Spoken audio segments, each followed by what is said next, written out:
Di negeri rantau, di balik hiruk-pikuk pabrik yang tak pernah tidur, ada kisah yang tidak pernah diceritakan. Kisah tentang karyawan biasa yang datang membawa harapan, namun pulang sebagai dendam. Nama saya Bima, dan inilah cerita kelam hidup saya, saat saya dan teman-teman menyembunyikan sebuah mayat, lalu dihantui, hingga akhirnya dipenjara. Semua berawal dari satu malam, di gudang belakang. Sebelum memulai kisahnya, pasang earphone-mu, biar horornya terasa lebih nyata. Kalau kamu suka cerita kayak gini, jangan lupa like, komen, subscribe, dan share ke teman-temanmu. Lorong Misteri selalu punya kisah yang siap bikin bulu kuduk merinding. Malam itu, hujan deras mengguyur atap pabrik. Gudang tua seolah ikut menangis. Suara hujan mengalahkan semua suara mesin. Aku dan teman-teman shift malam sedang mengangkat barang kiriman. Cepetan, kepala shift marah nih kalau lama, bisik Aan. Tiba-tiba, brug! Rak baja di sudut gudang roboh. Kardus berjatuhan, dan di bawah tumpukan itu, tubuh Seno, sahabat kami, tak bergerak. Aku menggigil, bukan cuma karena dingin, tapi karena takut. Kepala shift datang sambil menutup mulutnya. Jangan ada yang ribut. Kalau ketahuan, pabrik bisa tutup, dan sejak malam itu, kami memutuskan menyembunyikan tubuhnya. Tapi ternyata, dia tidak mau diam. Malam itu, kami semua berlutut di sudut gudang, di balik tumpukan dus-dus kosong yang jarang dijamah siapapun. Sambil menggali lantai tanah dengan linggis berkarat, tangan kami gemetar, keringat dingin bercucuran bercampur lumpur basah. Cepat, sebelum mandor patroli keliling, desis Aan, matanya liar, seolah ingin lari dari kenyataan. Tubuh Seno dibungkus plastik, diikat dengan tali bekas pengikat barang. Kami angkat, lalu masukkan ke dalam lubang dangkal itu. Wajahnya masih seperti tadi, dingin, pucat, dan entah kenapa, aku merasa matanya sedikit terbuka, seolah memandang kami. Aku mundur satu langkah. Anjing, gue ngerasa dia ngeliat gue, bisikku ke Aan. Udah, tutup aja, kalau ketahuan kita bisa dipecat, masuk penjara, bentak Aan. Kami siram tanah, tutup rapat, pura-pura tidak pernah terjadi apa-apa. Tapi, sejak malam itu, gudang tak lagi sama.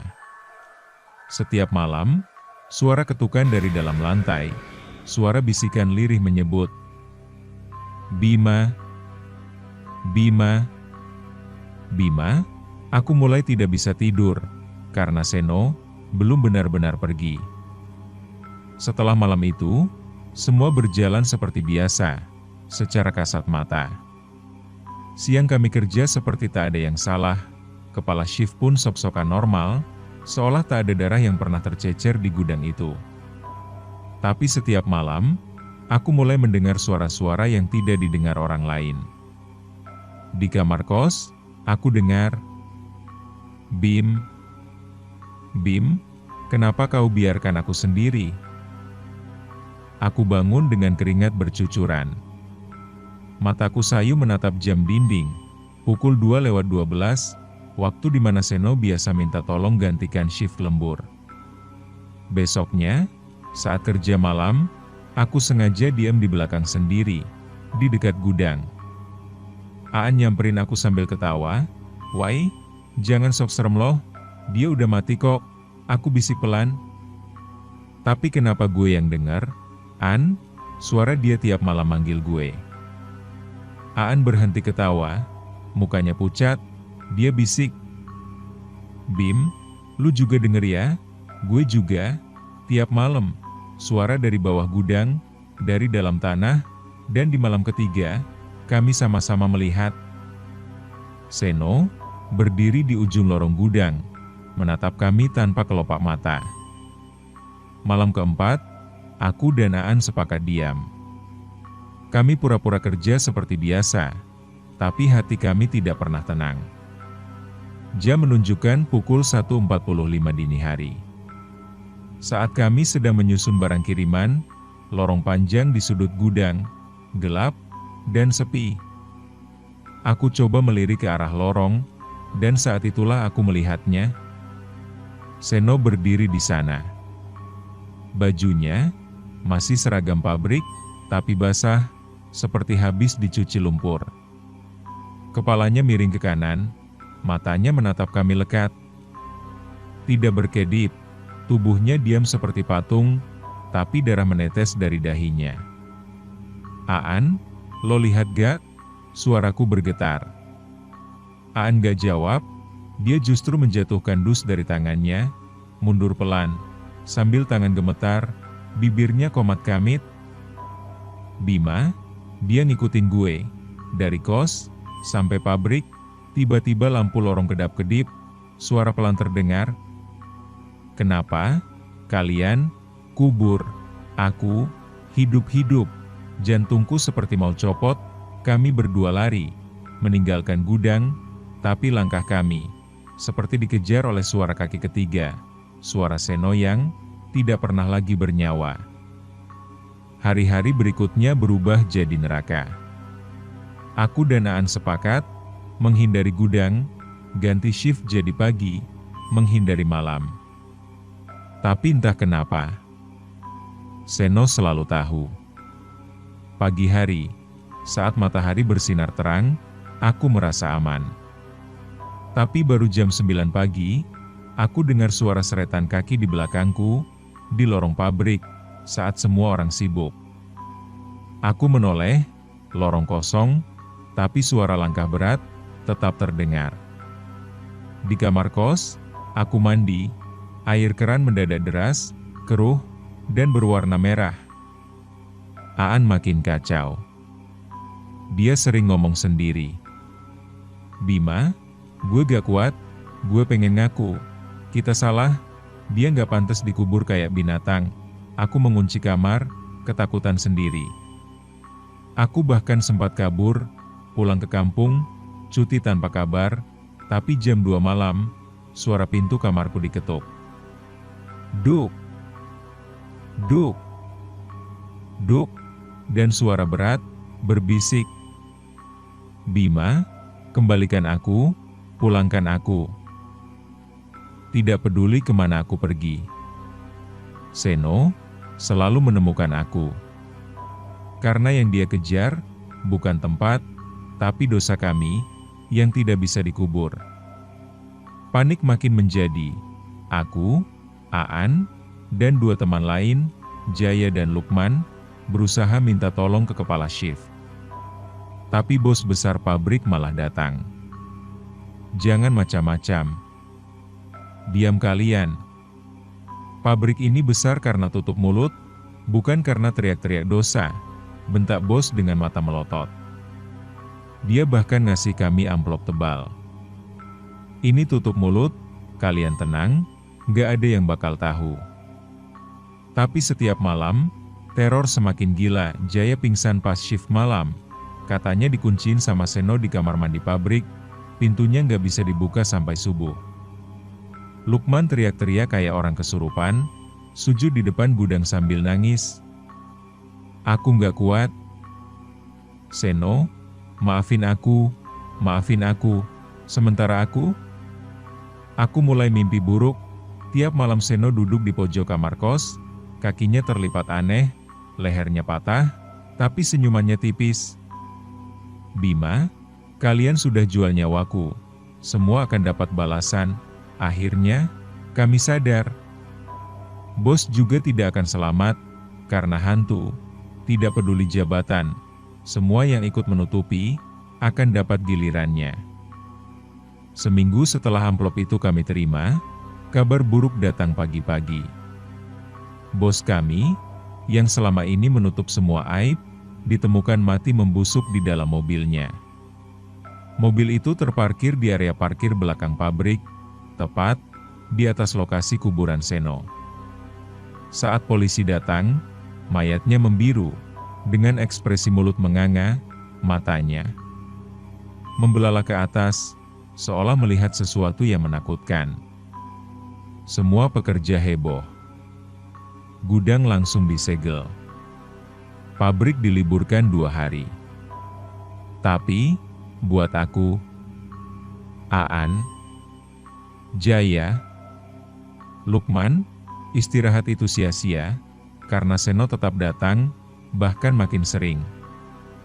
Di kamar kos, aku mendengar bisikan. Satu sudah kubawa, siapa berikutnya? Aan gak berhenti menangis, tubuhnya lemas, matanya cekung. Bima, dia udah ambil bos, kita kapan giliran kita? Aku meremas rambutku sendiri, aku gak tahu harus kabur kemana lagi. Dosa kami sudah mengakar, tubuh Seno terkubur tanpa doa, dan sekarang, arwahnya menuntut lebih dari sekedar keadilan, dia menuntut nyawa penggantinya. Setelah kematian bos, polisi mulai selidiki gudang. Mereka gali area parkiran belakang, tempat bos ditemukan. Tapi yang lebih mengerikan, mereka menemukan mayat lain yang tidak tercatat. Kami semua dipanggil satu-satu ke kantor polisi. Aku duduk, tangan gemetar, keringat dingin, napas berat. Di hadapan kami, jasad Seno, dengan plastik lusuh, tali bekas pengikat barang, dan wajah yang, meski membusuk, masih menyimpan sorot mati yang menuntut balas.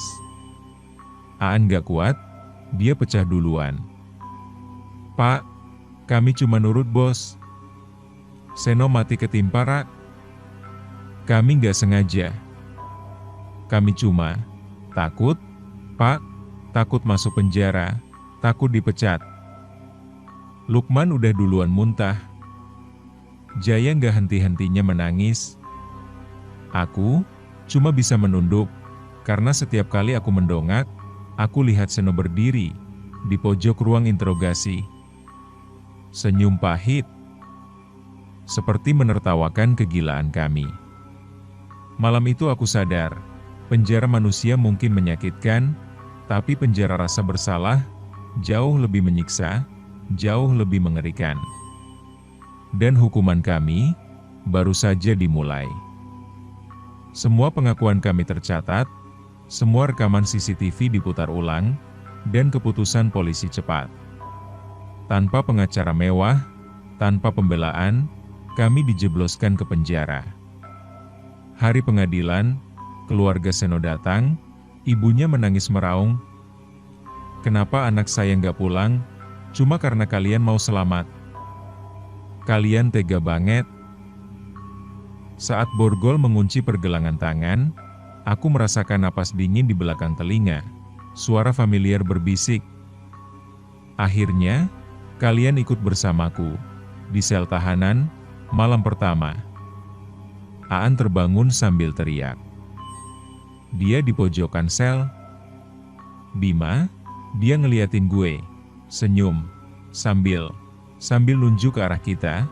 Aku nggak bisa tidur, karena tiap sudut gelap sel, bayangan Seno selalu muncul. Kami dihukum penjara, tapi siksaan nggak berhenti.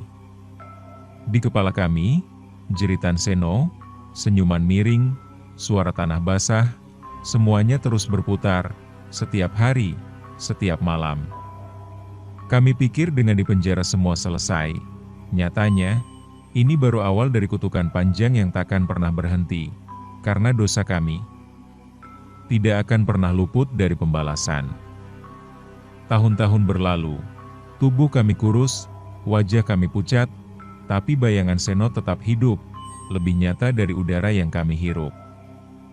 Setiap malam, suara ketukan dari bawah lantai penjara terdengar, bisikan lirih.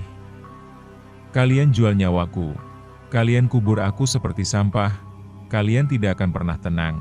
Di balik jeruji, aku sering melihat Aan ngomong sendiri, Jaya mencakar tembok, Lukman menggigil tanpa alasan, aku sendiri. Setiap tidur, selalu terbangun dengan suara Seno memanggil. Bima, bangun. Waktumu belum habis. Di sidang terakhir, hakim berkata, Kalian dihukum karena membuang nyawa orang lain demi selamat, bukan karena kecelakaan, tapi karena menutup kebenaran. Dan aku sadar, mungkin kalau dari awal kami jujur, semua tak akan seburuk ini. Pesan dari penjara ini sederhana. Jangan pernah menutupi kebenaran, apapun resikonya, karena menutup aib hanya akan menggali kuburan kalian sendiri, di dunia, maupun di akhirat, dan aku Bima, terjebak dalam penjara dunia, dan penjara rasa bersalah yang tak akan pernah selesai, bahkan setelah aku mati. Prime, terima kasih sudah mendengarkan kisah ini sampai habis. Jangan lupa like, komen, subscribe, dan share ke teman-temanmu. Lorong Misteri akan selalu punya kisah yang siap bikin bulu kuduk merinding, dan jika mau request judul cerita, silahkan komen di kolom komentar di bawah. Kami akan buatkan untuk kalian.